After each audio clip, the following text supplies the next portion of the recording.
This conference will now be recorded.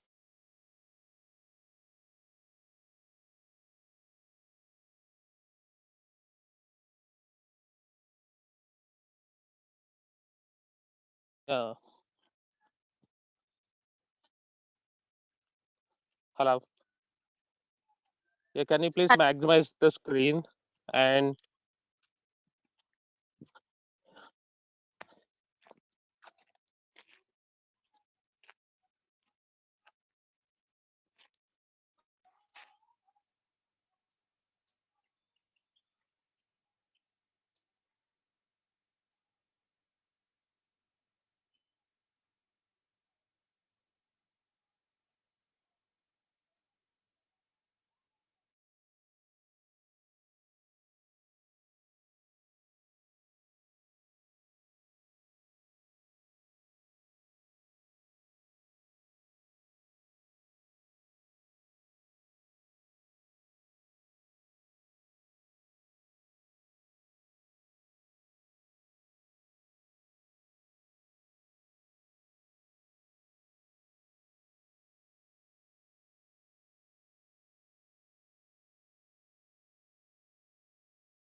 hello?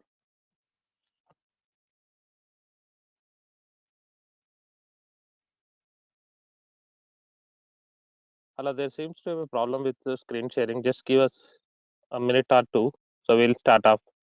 So what was the thing that we discussed on last Friday?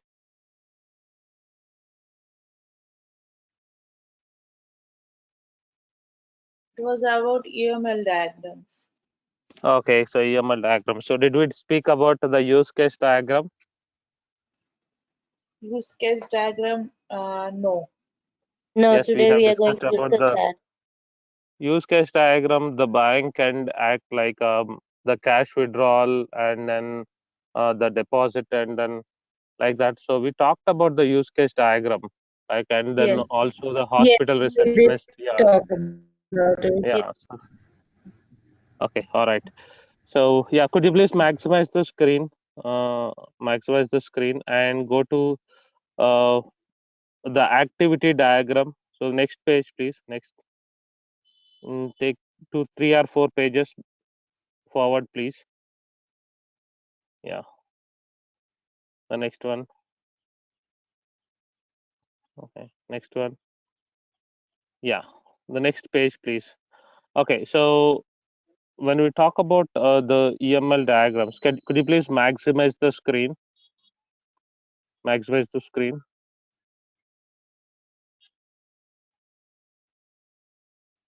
Yeah.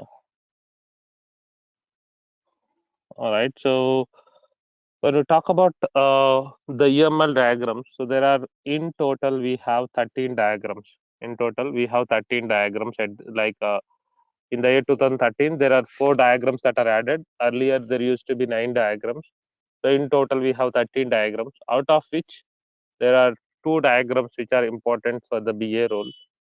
So the first one is the use case diagram, and the next one is the activity diagram. So we are supposed to, given a chance, we are supposed to create this use case diagram as well as the activity diagram based on the need.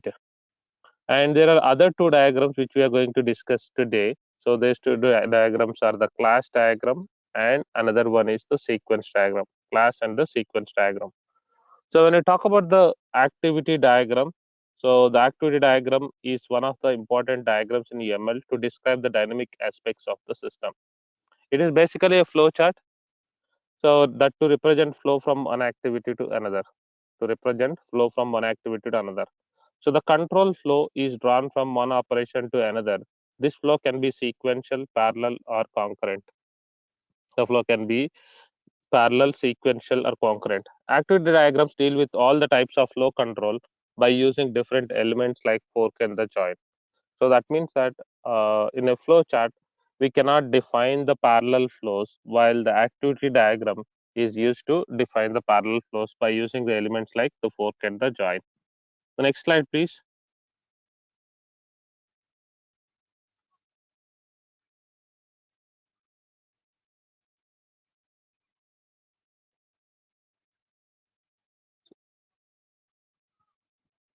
Just do a F5. Just do a F5. Click on F5. Slide sharing will start. Okay. All right. So when I talk about the flow, the activity diagram. So if you look at the diagram, it would be looking something like this. So where the activity initial node, that is represented by the dark circle. The activity initial node represented by the dark circle. Activities by itself would be represented with the rectangle. Activities by itself would be represented with the rectangle. Then activity final node, you have dark circle inside the circle, so which defines the activity final node, which represents the activity final node. Unlike in the flow chart, so flow chart where you have ellipse or the oval, which represent the start or the end of the program. Here you have a dark circle which talks about the initial node, and dark circle inside the circle which talks about the activity final node. Activities would be represented in the rectangle, and there will be decision boxes as well. So along with it, like for the activity diagram, we also have the fork and the join. Next slide, please.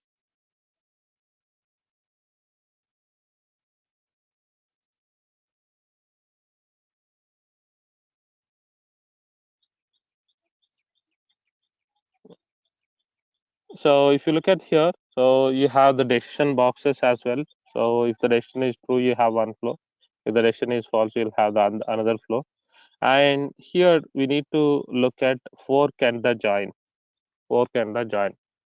Whenever a sequential workflow that's going to be divided into parallel flows, so that's when we use a fork. It is like our fork. So we have a sequential flow, and that sequential flow is going to divide into two parallel flows. So that's when we use it as a fork. That's when we use it as a fork. And that means that is represented by the fork. And join is a point where you have multiple flows or the parallel flows combining to form a sequential flow. Combining to form a sequential flow. That's when we use a join. That's when we use a join. So if you look at the fork, so you'll have one sequential flow on top. So when you go down after the fork, you'll have the parallel flows. While on the join, when we look at the join, so you have the parallel flows. So and once we have the join notation, so we have the sequential flow. That means that is used to join the parallel flows. Next slide, please.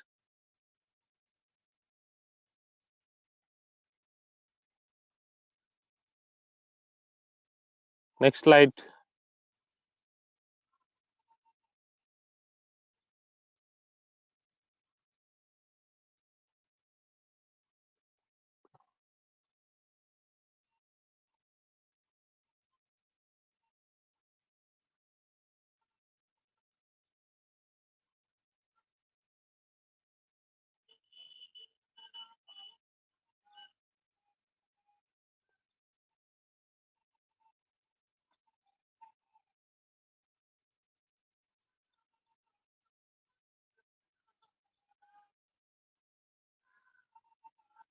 So the purpose of activity diagram, so it is used to show message flow from one activity to another.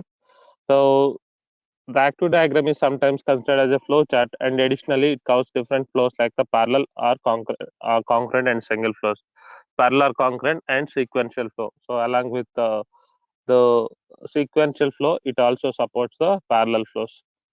So steps in creating the activity diagram. So next slide, please.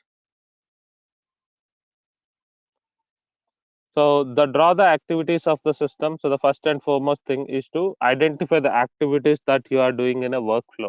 So for example, if you want to withdraw the cash, for example, if you want to transfer funds from your account to someone's account, first and foremost thing, first and foremost thing is to basically draw the activities of the system with regard to that, and describe the sequence from one activity to another. Describe the sequence from one activity to another, in which sequence the workflow is moving.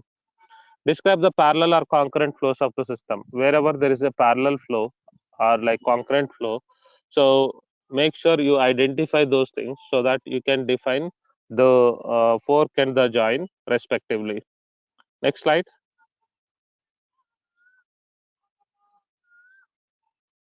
So before drawing the activity diagram, we should identify the following elements: the activities, association, and the conditions. The activities, association, and the conditions. So one important point should be clearly understood that an activity diagram cannot be exactly matched with the code. So it is as simple as a workflow diagram.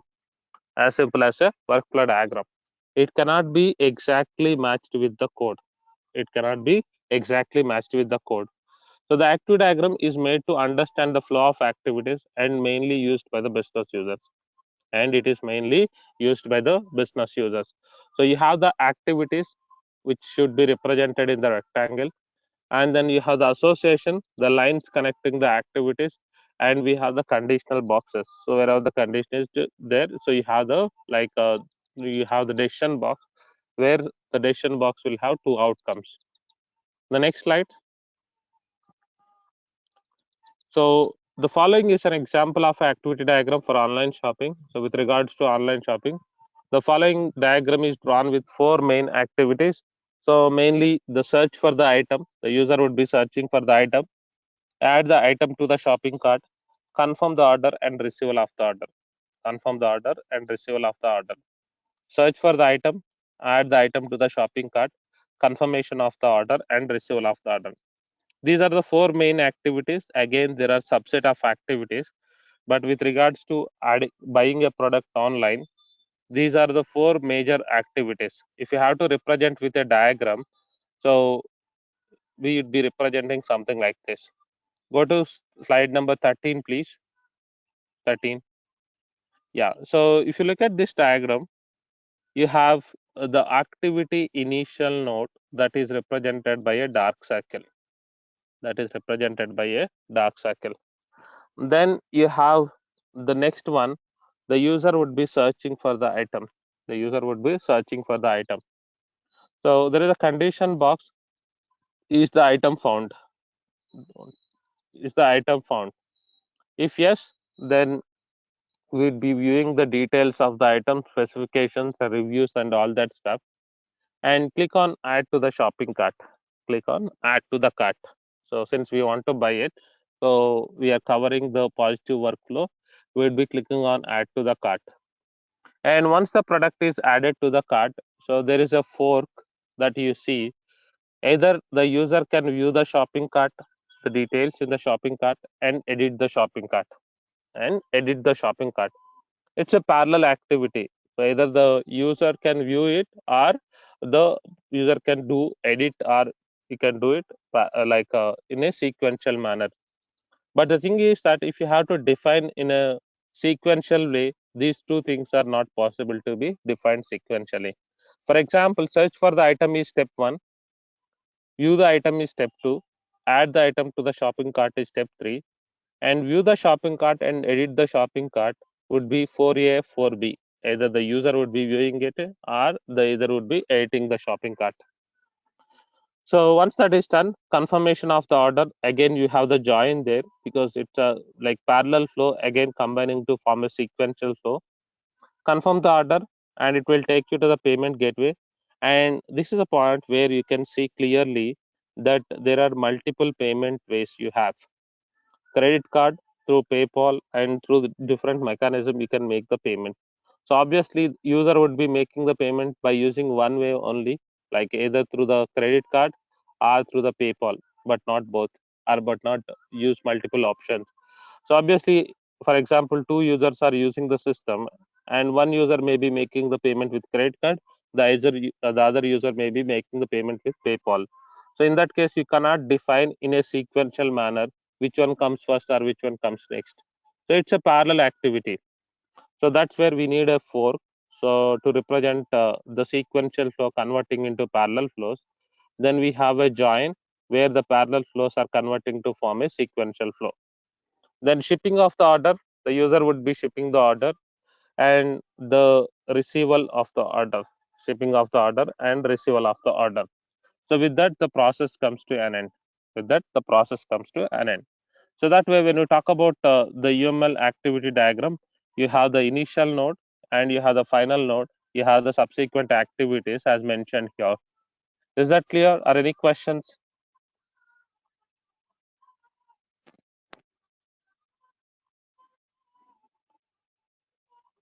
Okay.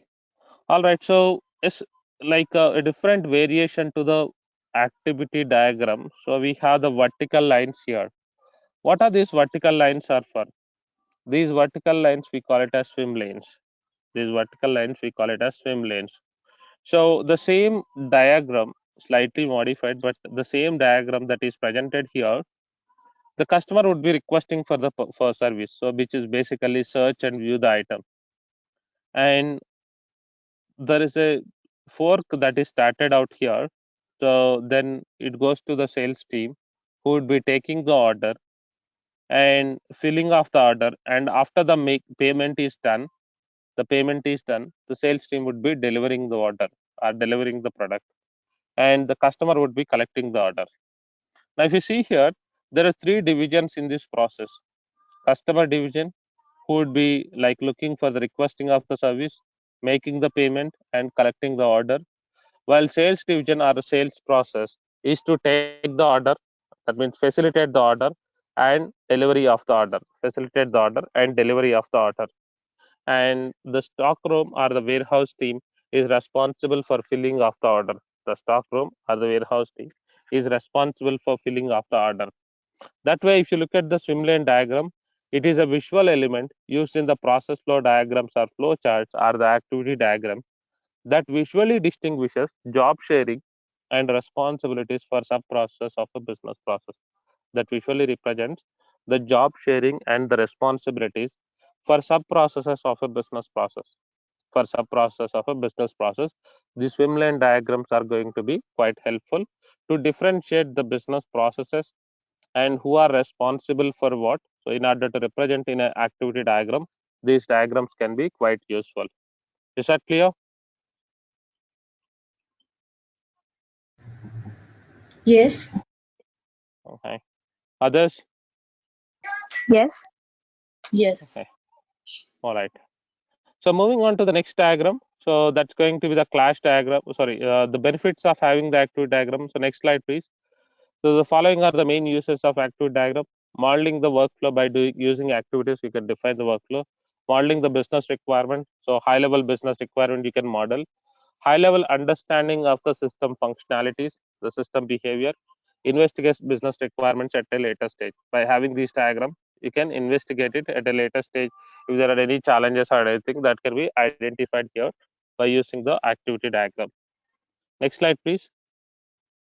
So now we are going to talk about something called as class diagram. So could you please take me to the diagram, please? We'll get back to the theoretical part next. So after 2 slides or 3 slides, you have the diagram. After third slide, the next one, yes. So this is an example of a class diagram. This is an example of a class diagram. So where customer is a class and order is a class. So class is nothing but what? In the object-oriented world, class is nothing but collection of similar objects. Collection of similar object. So customers of different types basically covered under customer class. Orders of different types again considered as order class. And when you talk about the customer class, it has two things like customer name and customer location. Customer name and customer location. These two are the attributes of customer class. These two are the attributes of the customer class. Customer name and the customer location. And on the other side, you have the order. So the order has order date and order number. Every order class has the details like order date and order number.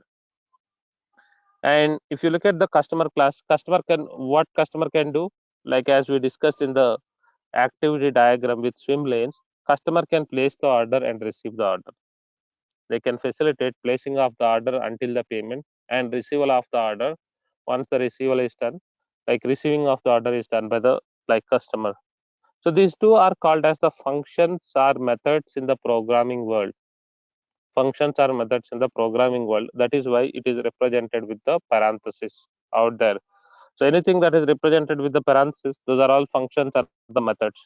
And customer would be sending the order and receival of the order. On the other side, you have the order class who would be confirming the order and closing of the order. The order class is responsible for confirmation of the order and order. Now, if you see the order class, it has two subset of the classes or two child classes: special order and normal order. You can go for a quick delivery or special order, and you have a normal order, so which comes to a normal delivery channel. So both the orders have the same attribute, order date and order number, while the functions which are specific to each of these types are different. For special order, you have the confirmation of the order, closure of the order, and the dispatch of the order. While for the normal order, you have the confirm, close, dispatch, and receive. So we don't accept receivables on the special order. So for this one, you have confirm, close, dispatch, and receive for the normal order. So these two are the subclasses, are the child classes, and the relationship between the order and special order and normal order, which is called as inheritance relationship. The programming world, it is called as inheritance relationship. While the special order and normal order inherits the behavior of the parent class, inherits the behavior of the parent class. What is parent class here? Parent class is the order class. So that inheritance relation is represented with these arrow marks, so which shows that the relationship is the inheritance relationship. Where you have one other thing the relationship, each customer can place more than one order, like n number of orders. Each customer can place more than one order, or maybe n number of orders,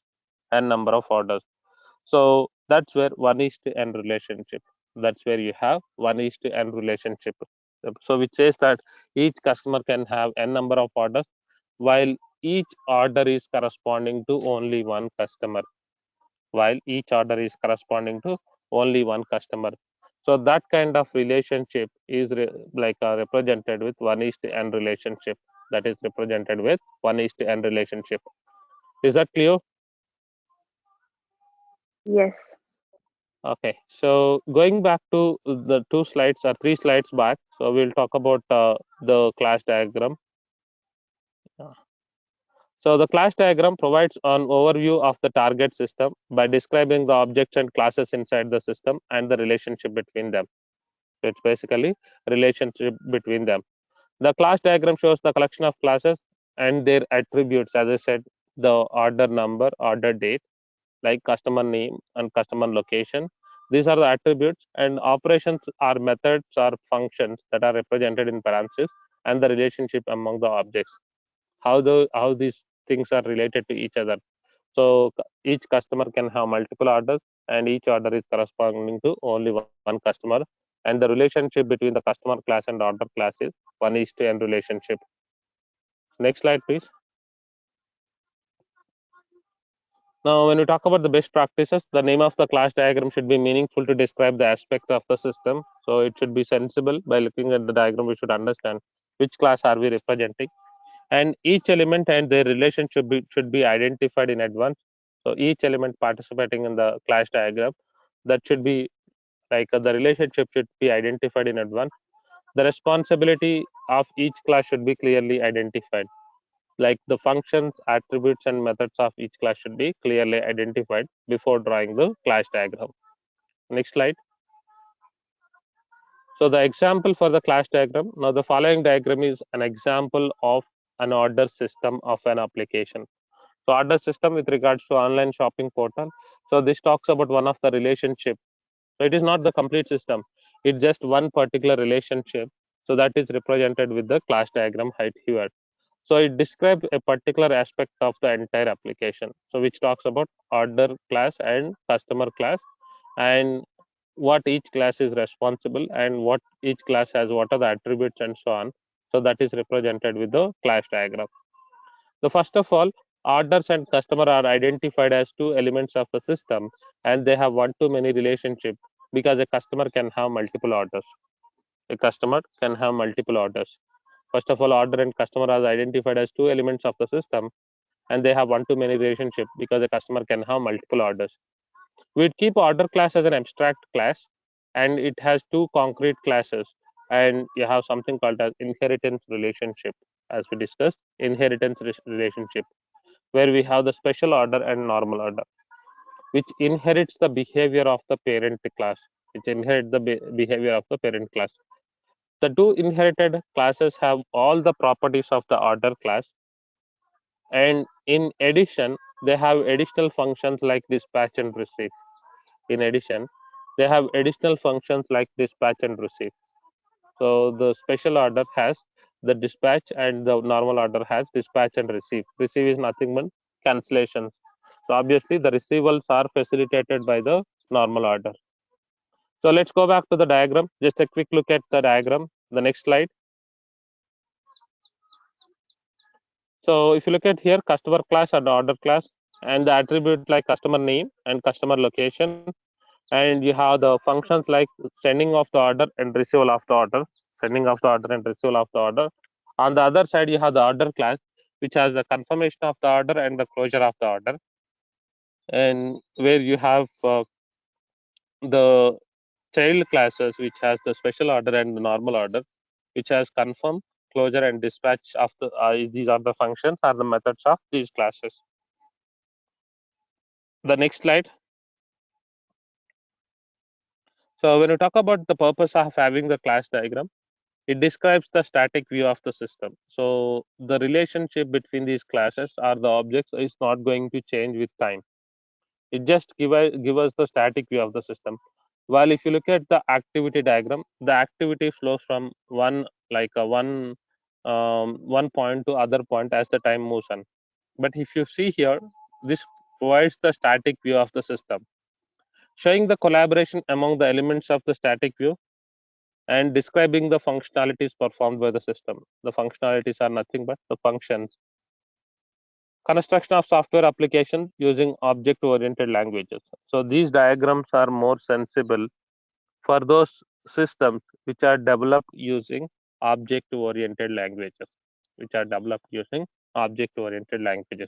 So that way, when we talk about the class diagram, it describes the static view of the system, showing the collaboration among the elements of the static view, describing the functionalities performed by the system, construction of software applications using object-oriented programming languages. So the next one, please. Moving on to the next diagram. So that is considered to be the sequence diagram. So the diagram, please, the direct one. No, please move on to the diagram. The next slide, please. After 2 slides, you have the diagram. Yeah. So please open the diagram first. Yeah. So the sequence diagram talks about the sequence of messages flowing from one object to another. So this basically created by the design team would be used by them in order to define the sequence of messages flowing from one object to the other. Now, if you see here, you have the customer object, product object, stock object, and payment object. The customer object are the customer screen. So the moment you open www.amazon.com or maybe ebay.com, so you'll see a screen that shows the activation of the customer object. That activation is represented in rectangle. That activation part is represented in rectangle. Once the customer is active, so obviously the user would be doing some action on the system. So I would be searching for a product like a refrigerator or maybe a shoe or whatever, like a trouser. So I'd be looking out for it. So what I will do, I will just type in and click on search, request for the product. So what it does, it will send a request to backend object that is called as product object. The product object will have all the details like the product specification, reviews, and related products. But the stock related information is with a different object that is called as stock object. Now, if you look at here, the activation of the customer object and the activation of the product object are not done at the same time. So if you look at the rectangle, the customer object is initiated first. So that's why you have a customer object which is like initiated initially. And when the product object has a incoming message, then only your product object has become active. Your product object is active only when there is an incoming message. Your product object is active only when there is an incoming message. So until then, the product object is idle, not doing anything. That means that it is not like what we call it as invoked. So when we get the incoming request for the product object, it becomes active. That is shown in the rectangle here. And what it does, it has all the product details, but the stock related details are not available with product object. What it did, it has sent a request to the stock object for providing the stock details. Now, if you see here, the stock object is idle till that point of time. The dotted line shows the idle state of that object. The dotted line shows the idle state of that object. The stock object is idle till that point of time. Stock object receives the incoming request. The stock object has become active. The stock object has become active. And it has responded with a the stock related details, which is again dotted arrow line represents the response. And once stock object responds, so it becomes idle again because it has served its request. Similarly, the product object has responded with the product details and the stock details to the customer object or the front end screen. And with that, the product object responsibility is done, so it will become idle again. So once the user wants to make the payment, so the payment objects would be invoked while making the payment. So that's where again, so the payment object is idle till like all this process is done. And once the payment is initiated, the payment object is active. And once the payment is received, so the payment object is active. So once we do the payment thing, the payment object has become idle again. The payment object has become idle again. So what it shows? It shows the sequence of messages flowing from one object to another. So only when there is an incoming request, only then that particular objective is active and doing something. Otherwise, it is idle, so not doing anything. So that idle state is represented by the dotted lines. The idle state is represented by the dotted line. So which makes this particular this particular diagram, which helps in efficient use of the system resources, so that the CPU or the RAM capacity would only be used based on the incoming request, so that the performance of the system can be enhanced. The performance of the system can be enhanced. Go back to the theoretical part, please. Yeah. So 23rd, yes, the sequence diagram models the collaboration of the object based on the time sequence. Interact with others in a particular scenario of a use case. In a particular scenario of the use case, a popular use for them is to document the dynamics in object-oriented system. For each key collaboration, the diagrams are created that shows how the objects interact in various representative scenarios for that collaboration. Various representative scenarios for that collaboration. How to draw this one? So next slide, please. 24, slide number 24. So the following things are to be clearly identified before drawing the sequence diagram. Objects taking part in the interaction. What are the objects? Message flow among the objects. The messages, how they are flowing. The sequence in which the messages are flowing. The sequence in which the messages are flowing, that needs to be identified here. Next slide. So when we talk about the example here, so the sequence diagram is having four main objects as we have discussed. The customer object, product object, and the stock object and payment object. Customer object requests for certain product. The customer object requests for certain product. Product object then check for the availability of the product from the stock object. Check for the availability of the product from the stock object. Once the response of the availability is received by the customer object, then customer object will make the payment. Payment object then sends back the receipt message to the customer object. The payment object then create the invoice or receipt to the and message to the customer object. That way, if you look at the example of the diagram, so which talks about searching for a product and which talks about making the payment. So next slide.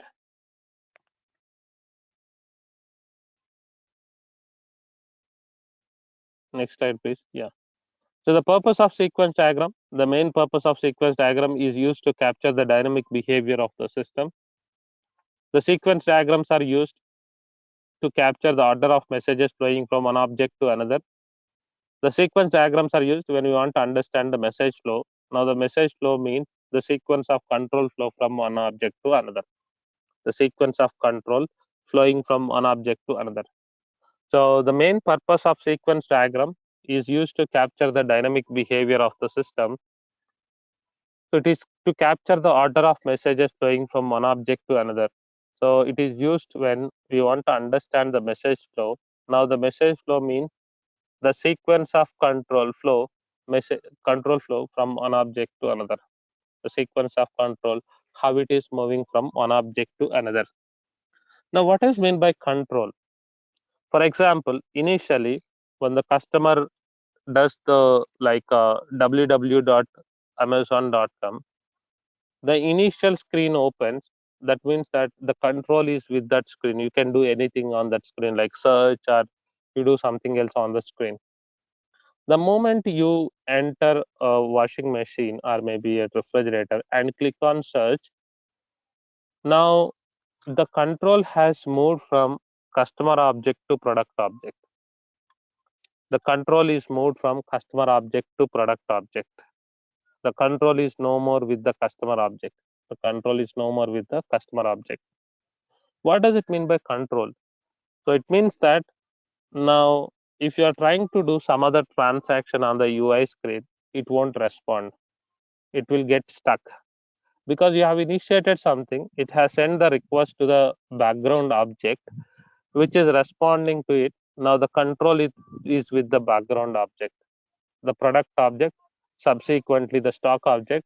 So once the stock object responds, again the product object will become active, and the product object responds, then the customer object will become active.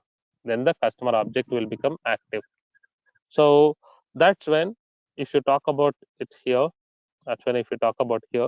so the control is moved from like one object to other.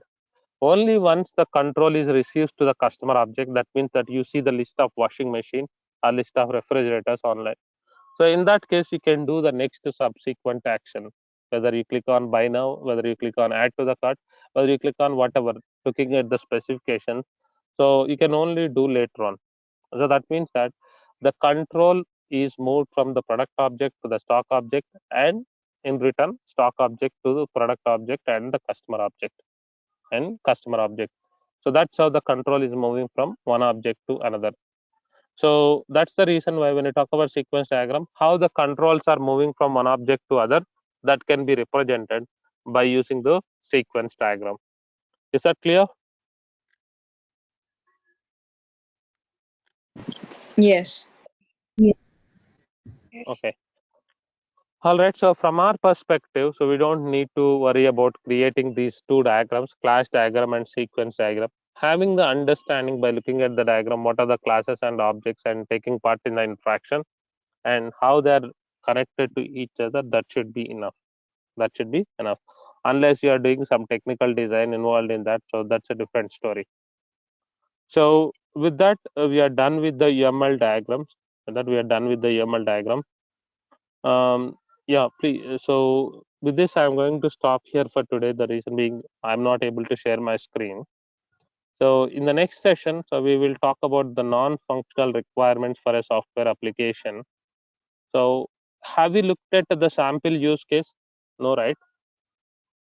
The sample use case, the use cases we talked about, have we looked at the sample use case?